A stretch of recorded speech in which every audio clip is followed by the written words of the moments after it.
Hello, ladies and gentlemen, and welcome to another episode of the Daily Friend Show. I am your host, Nicholas Lorimer, and today I'm joined by Sara Gon. Sara, how are you doing? I'm doing fine. I'm just feeling an overload of bizarre politics at the moment. Indeed.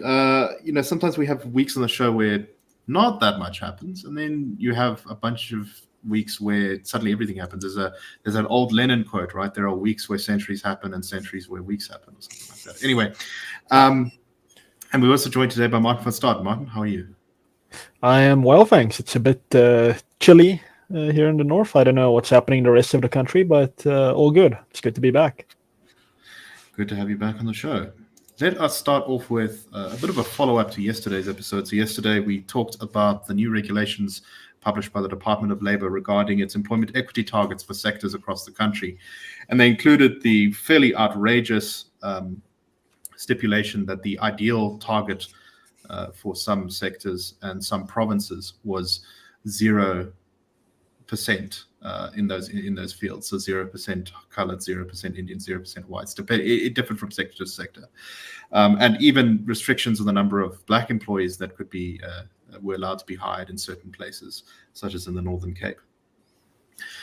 This provoked quite a lot of criticism of the government, not just from us, but also from some civil society organizations and political parties. In particular, the DA, I think, was probably the biggest voice, and that being the largest opposition party. And this has caused the ANC to respond. And I'm going to read their media statement. This is the ANC's response. ANC rejects crude racial politics by the DA. The ANC has noted propaganda by the Democratic Alliance that the ANC is advancing crude race politics. The propaganda suggests that the ANC is promoting new race laws that suggests which prohibits the employment of specific racial groups in certain provinces and sectors.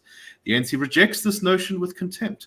Such a policy would be inconsistent with the entire ethos of the ANC, particularly the pursuit of the National Democratic Revolution, which seeks to democratize our society and all spheres of the economy, including the labor market.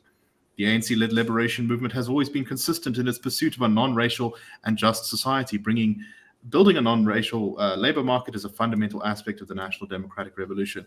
It is high time political parties across the right-wing spectrum desist from using race politics as a means of fear-mongering. Instead, they must reverse cultures of racial denialism. Our Constitution and Freedom Charter is emphatic that South Africa will only succeed if it dismantles systemic racism and accelerates the pace of action towards a national democratic society. We are confident that the Employment Equity Act, as amended, is consistent with our Constitution and will help us transform the labor market and ultimately society. Martin, what do you make of this statement, and what do you make of the claims of crude racial politics? It's hilarious. Like, it starts out as a flat out denial of racial politics, and no, we are it's part of our ethos to be non-racial, and then as you go past the middle mark of the statement towards the end, it basically just accepts and acknowledges and admits that yes, indeed, we are in fact engaged in racialism. You got us. So that all of that can happen in the space of 250 odd words is very interesting and very schizophrenic, even for the ANC. I wonder what the person who wrote this thing what was going through their minds as they put this down on paper. Firstly, look, the Constitution says none of what they say it does. There's nothing about creating a national democratic society or any of that in the Constitution. And in particular, there's nothing that enables government to set race quotas for the economy. The Constitution was kind of adopted to kind of stop that because that's kind of what characterizes our past, and kind of the Constitution said, okay, we're done with that. So yeah, it doesn't say anything that they say it does. Of course, the characterization of everyone who's really non-racial as right-wing is very rich. It's an interesting day when the ANC kind of embraces racism for the left. I'm sure they have many partners around the world which won't appreciate that too much. But yeah, I mean, of course, look, the ANC has since 1994 adopted around 116 pieces of legislation that have race as as that make or keep race relevant in South African law, and it's even kept some apartheid era race laws, and in fact, it has made non-racial laws from the apartheid era racial. So the ANC has unfortunately no claim to a non-racial ethos or tradition, maybe pre-1940s, but around the 1940s, when it like got in bed with the communists, it very much adopted this idea that the law is fair play for social engineering, and race is very much a part of that. So it's more huge hypocrisy from the ANC. Unfortunately, outright lies coming from them. And I think, as will become evident later in our discussion as well, and in other discussions, is that the ANC's marketing / spin department is kind of having a rough time over the recent while. And I do think they can invest in appointing some people who just have a better grasp of concepts and reality to write these statements for them. So what I think is quite interesting here is actually that in the ANC's own worldview, there isn't that much that's inconsistent in this statement, I think. Because when they say something like they want to democratize society, or they want to advance the national democratic revolution, they're saying essentially that in many cases they want to place people who are aligned with the ANC in control of civil society organizations. That's been in the policy documents, and in practice, that's what they've done. And yet, in the ANC's view of itself, that does mean to democratize something, because the ANC sees itself as the democratic institution, as democracy, which is just sort of weird and twisted way of looking at things. But that is how the ANC sort of views itself. It has this view of itself as a messiah that has come down to our society and is going to fix South Africa by assume total and complete control over it until everyone is aligned. Sarah, what do you make of all this? The sort of angry stomping of feet and accusing the DA of racism and et cetera, is actually a reflection of, I think, what they call the shame-honor dialectic. And that's essentially a society or a group in society that for whom their honor and being able to present a face of honor to the world is hugely important. But if they are shamed for doing anything wrong or saying anything wrong, and they are on the back foot, essentially, the one way you regain your honor is by saying the opposite of what really happened. And I think this is what the ANC has done. It's basically said, you are racist, you are hindering democracy. I'm surprised it didn't say, you white monopoly capitalists or words to that effect.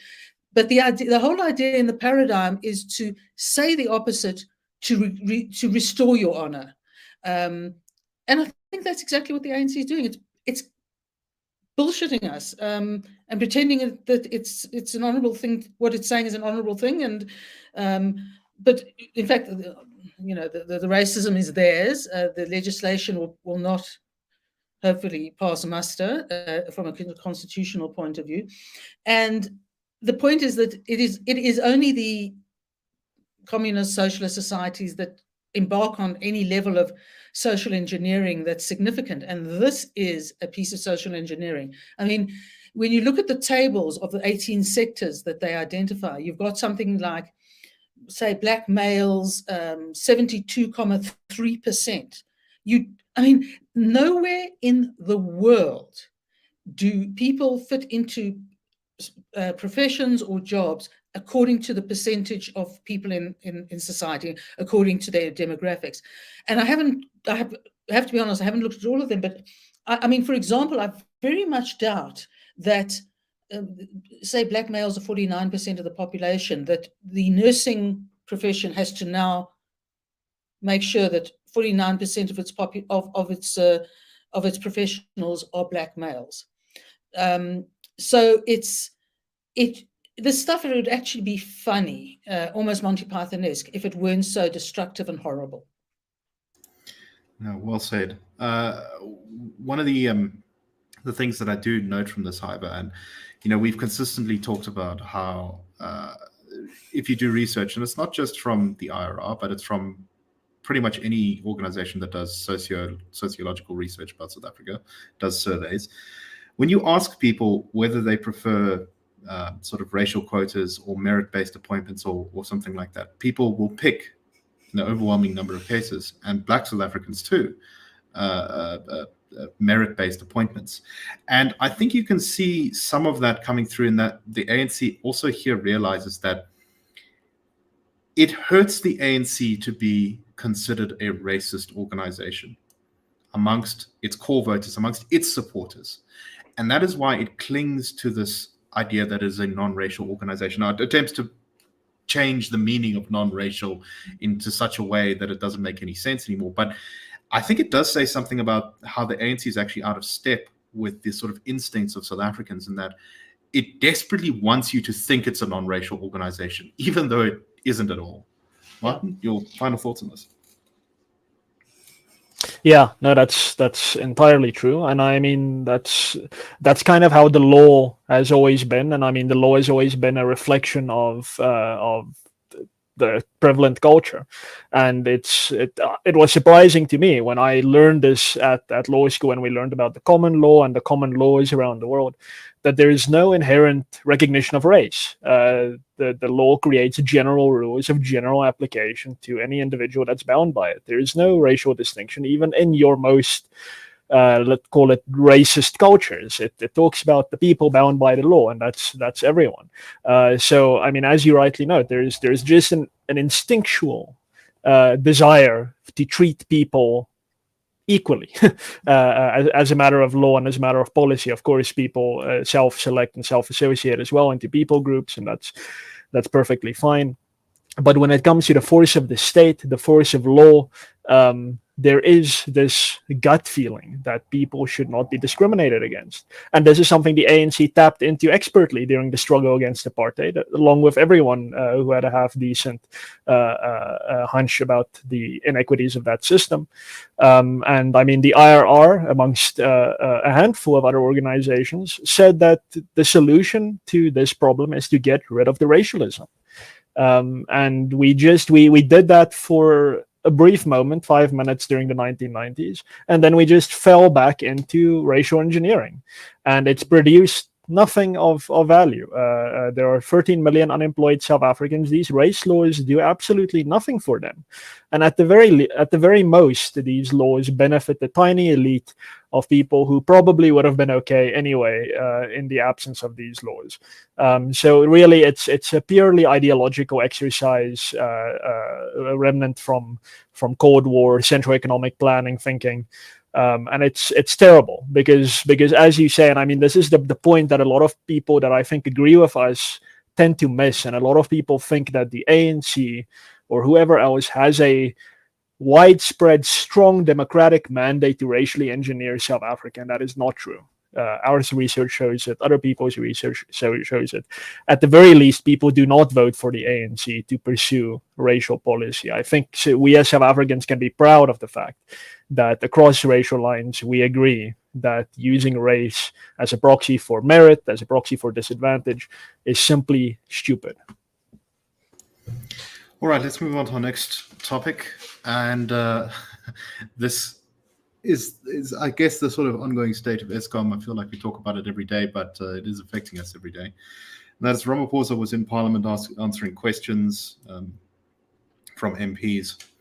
And he was faced with the question of, what he had done with regards to ministers or information given to him by Andre de Ruyter as regarding corrupt ministers and people in cabinet, and whether he was taking any action.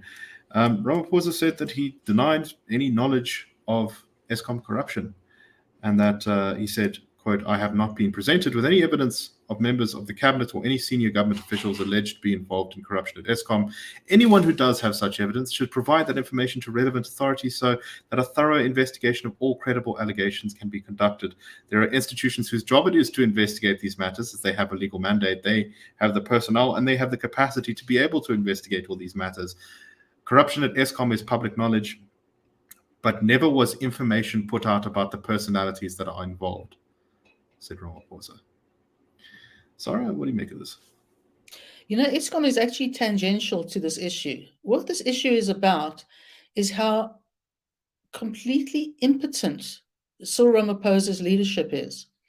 And and Eskom just happens to be the subject, and it's serious. But what it means is the man's running a country of 58 million people, which is in dire economic straits, and some of those dire economic straits have been alleged to have been committed by two of his colleagues.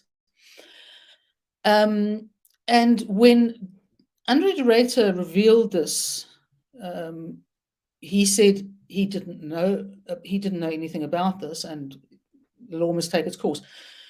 I think de Ruyter left at the end of February, and 2 months later, going on 3 months later, his official answer in Parliament is, "I don't know. The relevant authorities must respond to this." Now, I don't know if we should just pretend that Ramaphosa isn't there at all, because he is not. I mean, if I don't know, I kind of think if you were told that 2 of your cabinet ministers are running mafiosi operations that are killing our energy sector, and people are dying for it, and because they are instructing foot soldiers to go and kill them, you would be on top of this like a rash. And the fact that he could say this, and that there's no, you see, he doesn't really know that he has to pretend he looks like he's serious about this. He's chosen completely the wrong thing, and it's not very professional, shall we say. So I think we can probably pretty much discard the fact that Cyril Ramaphosa is our president. I think it's that bad. This is a point I always make on this, is the kind of the rhetoric here I think gives it away, which is that if the government really was taking this seriously in any way, it would at least say that it was taking it seriously. It wouldn't Yes, say, exactly. yeah, we need all the forms done in triplicate, and we need the allegations up front here, and we need all the evidence laid out before us. And I don't have to look into any of this. This is the police's job. It's not really let the process work. That's kind of the answer we get from government. It's a very kind of technical, legalistic one, and I think that really shows that the intention to deal with this very directly is is non-existent. Martin, just as Ramaphosa is saying this, there's news now that there may be further delays in or switching on Koeberg nuclear power station, which is currently going refitting. In order for its life to be extended, it needs to be essentially repaired and refitted so that it can continue to be used. Otherwise, it's past its sort of lifetime that it's licensed for, and it could be considered unsafe. And that it appears as though Eskom is going to need another 200 days in order to be able to get that all together. And we're also seeing signs that the grid really is inching us closer towards the sort of stage 8, stage 7, stage 10, whatever that has been predicted by some this winter. Durban, which was exempt from some of load shedding, although not most of it, during ever since the floods, which damaged a lot of the electricity infrastructure, despite not having managed to repair all of their electricity infrastructure, is going back on the normal load shedding schedule, apparently, because the grid just can't make the exception anymore. What do you make of all this, Martin?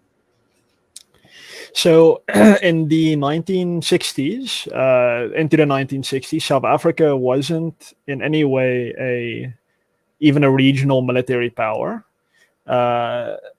In the late 1960s, a threat occurred in the northern reaches of Namibia, and within a period of half a decade, South Africa became effectively the regional power in South Africa. It adapted entirely and fully to what came to be low-intensity warfare in a kind of a savannah type setting. We had an arms industry that came out of nowhere. We built our own armored personnel carriers. We even eventually built our own fighter jets to respond to this problem. We became international experts. We began exporting arms, and we still export many of those same arms today. It has been more than a decade since load shedding first began in South Africa.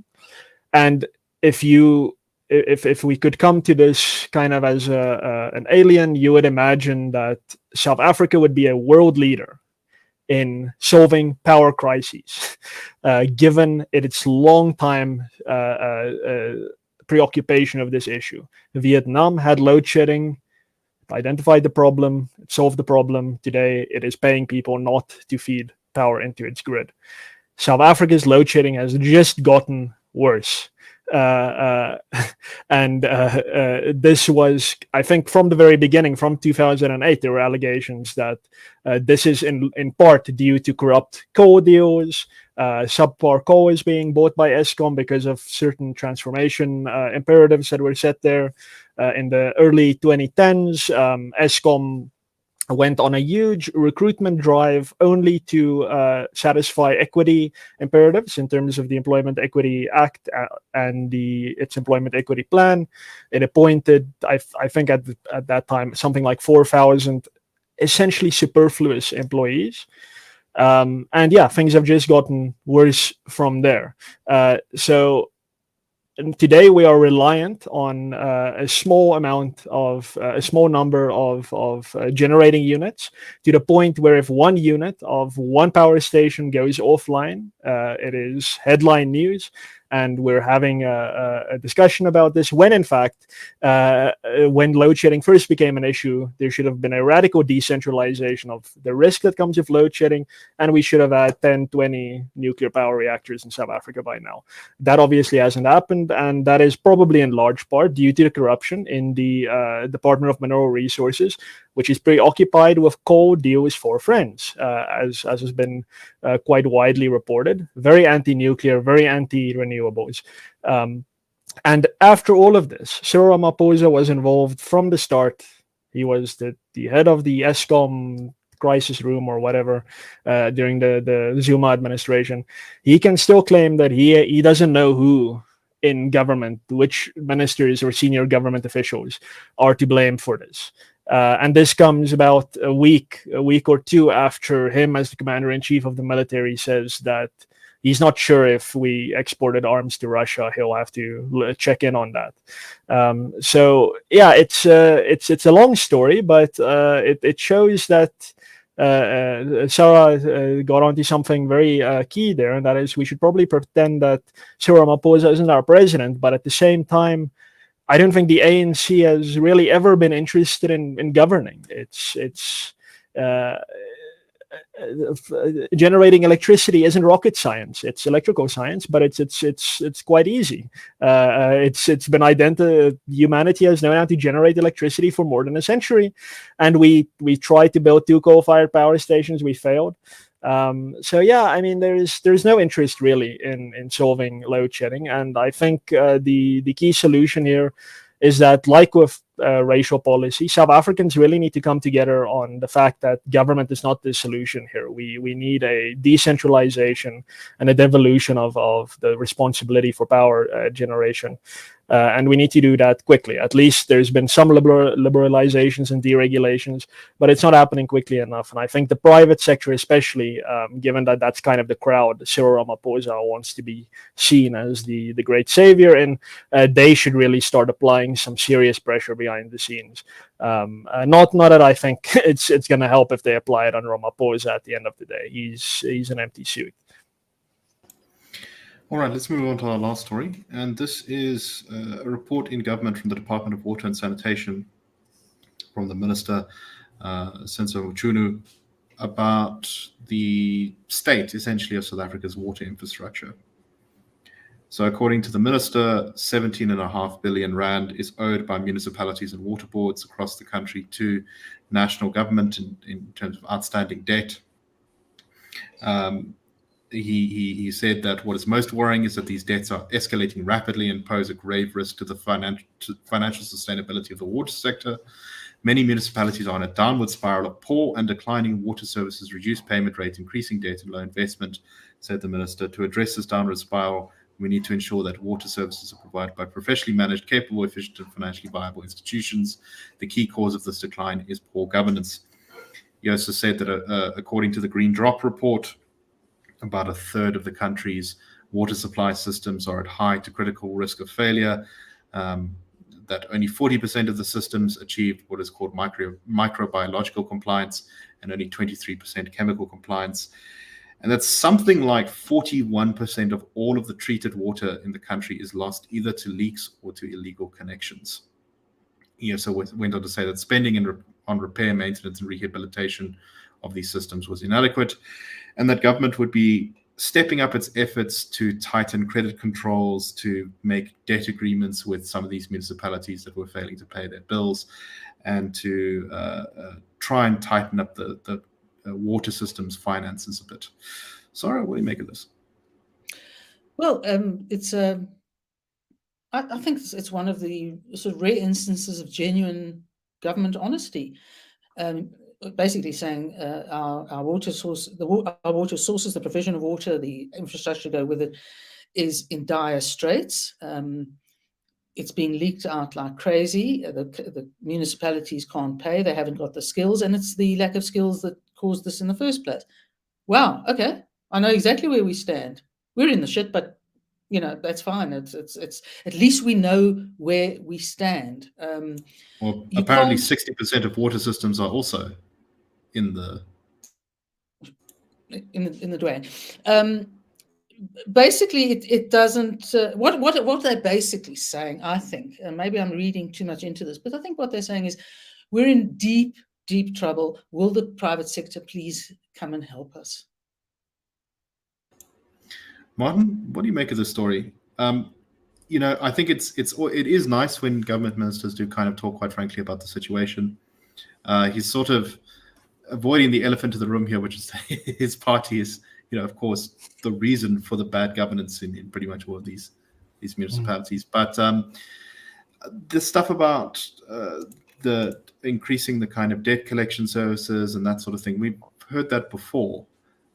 If the municipalities are all bankrupt, as many municipalities across the country are either close to or are, it doesn't really matter how good your debt management is. It's just no one is paying any money in. What do you make of all this? Mm-hmm. Yeah, no, exactly. I think there's two issues here. The first thing is, well, the chickens are coming home to roost. The ANC decided to nationalize water in 1998 because, of course, the government is the custodian of this common heritage of all South Africans, and what a fine job it has done to be the custodian of water in South Africa. Here we are. So yeah, it's another instance of the government thinking this is something it can do when any half-decent person who paid attention during the Cold War on the Eastern Bloc would say this is something that the government should not be doing. At the very least, municipal water infrastructure should have been managed by the private sector from the go, if not owned by the private sector. And I think now we are at that stage where the government is actually saying, well, okay, we kind of are incompetent with this. The second point is that and it kind of applies to electricity as well, and that is that you have end users who are paying their bills, but they're paying it into the void of a municipal bank account, and that is where it goes to disappear. So we're running the risk here of whatever plans the Treasury and Water and Sanitation and the water boards come up with is very likely going to be detrimental for the end user, for paying end users who have not missed a single payment on their water use. And luckily, I think, in my view, there is a court case from 2 years ago, Resilient, constitutional court case, where the Constitutional Court did say, listen, you can't punish end users because a municipality is unable to pay you. The end user has paid. So you need to follow the constitutional intergovernmental dispute resolution process. And that's probably where we're going to end up again, which is going to put the municipalities and the water boards and water and sanitation in the same room, where they're effectively going to have to come to a solution. And I hope, given this precedent that has been set, that this is going to lead the ANC to be at least internally authoritarian, to say, listen to its councillors and its municipal employees, listen, we're going to kind of push you out of the picture here. We actually need to restore water to paying customers. But yeah, and that's where I hope it's going to end up. Unfortunately, the fact is that they are implementing water restrictions that haven't been challenged, I think, yet in court, which is an issue. We were punishing end users for the bad conduct of municipalities, and it might be time, I don't know, in some way for to eliminate the middlemen and to kind of get water users directly paying to the water boards, or to do what Sakeliga has been trying to do, and that is to appoint paymasters in dysfunctional municipalities. Effectively, this is an individual who takes all the revenue from paying end users. They pay the debt, and then they give what remains back to the municipality to do with as they see fit.